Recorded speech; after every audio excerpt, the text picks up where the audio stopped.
Icon star Allu Arjun ను పోలీసులు arrest చేశారు. సంధ్య థియేటర్లో మహిళ మరణించిన ఘటనలో పోలీసులు ఆయన్ని అరెస్ట్ చేశారు.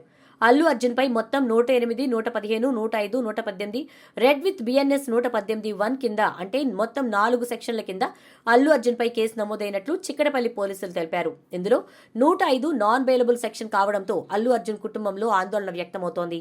ఈ కేసులో అల్లు అర్జున్ కు 5 నుంచి 10 ఏళ్ల జైలు శిక్ష పడే అవకాశం ఉందని చెప్పవచ్చు. అలాగే బిఎన్ఎస్ 118(1) కింద 7 నుంచి 10 ఏళ్ల పాటు శిక్ష పడే అవకాశం ఉంది.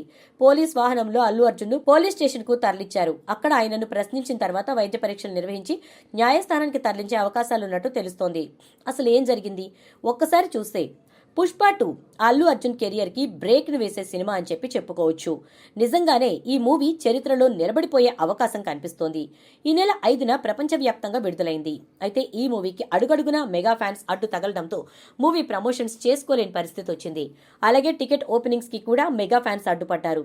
దాంతో 4వ తేదీ రాత్రి హైదరాబాద్ ఆర్టీసీ క్రాస్ రోడ్స్ లోని సంధ్య థియేటర్లో బెనిఫిట్ షో వేశారు. అభిమానుల మధ్య సినిమా చూడటానికి అల్లు అర్జున్ తన ఫ్యామిలీతో అలాగే బౌన్సర్లతో కలిసొచ్చి మూవీ చూశాడు. ఈ తొక్కిసలాటతో దిల్సుఖ్ నగర్ కు చెందిన రేవతి అనే 35 సంవత్సరాల వయసున్న మహిళ మరణించారు. ఆమె 9 ఏళ్ల కుమారుడు సాయి తేజ కూడా గాయపడ్డాడు. అయితే తమకు ముందస్తు ఇన్ఫర్మేషన్ లేకుండా అల్లు అర్జున్ అక్కడికి వచ్చాడంటూ అతనిపై పుష్ప 2 టీంపై సంధ్యా థియేటర్ యాజమాన్యంపై చిక్కడపల్లి పోలీసులు భారత న్యాయ సంహిత చట్టాల ప్రకారం 105, 118(1) సెక్షన్ల కింద కేసులు నమోదు చేశారు. దీనిపై సంధ్యా థియేటర్ యజమాని రేణుకాదేవి ముందుగా హైకోర్టును ఆశ్రయించారు. తాము థియేటర్ను డిస్ట్రిబ్యూటర్లకు అప్పగించామని, వారి ప్రీమియర్ షోలు బెనిఫిట్ షోలు వేసుకున్నారని, ప్రభుత్వమే వాటికి అనుమతి ఇచ్చిందని, తాము సెక్యూరిటీని మాత్రమే కల్పించామని చెప్పారు. కానీ తమపై కేసులు నమోదు చేయడం న్యాయం కాదని ఆ పిటిషన్లో రేణుకాదేవి పేర్కొన్నారు. సరిగ్గా ఇదే కేసు విషయమై అల్లు అర్జున్ తెలంగాణ హైకోర్టులో క్వాష్ పిటిషన్ దాఖలు చేశారు. చిక్కడపల్లి పోలీసులు తనపై పెట్టిన కేసులను కొట్టేయాలంటూ అందులో పేర్కొన్నారు.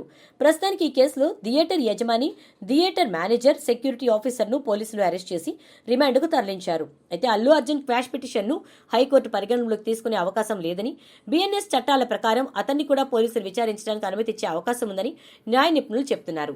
అలాగే రీసెంట్ గా ఏపీ హైకోర్టులో నంద్యాల పోలీసులు దాఖలు చేసిన కేసును కొట్టేయాలంటూ క్వాష్ పిటిషన్ వేయగా కోర్టు ఆ కేసును కొట్టేసి బన్నీకి కాస్త ఊరట కల్పించింది. అయితే సినిమా విడుదల సందర్భంగా తాను థియేటర్కు రావడం సహజమని, గతంలోనూ చాలాసార్లు హాజరయ్యానని కూడా చెప్పుకొచ్చారు. తాను థియేటర్కు వస్తున్నట్టు థియేటర్ నిర్వాహకులకు ఏసీపీకి సమాచారం ఇచ్చారన్నారు బన్నీ. కేవలం తన రాక వల్లే ఈ ఘటన జరిగిందని పేర్కొనడం సమంజసం కాదన్నారు. దీన్ని బట్టి అల్లు అర్జున్ పరిస్థితి ఏంటా అని అతని కుటుంబ సభ్యులు ఆందోళన వ్యక్తం చేస్తున్నారు.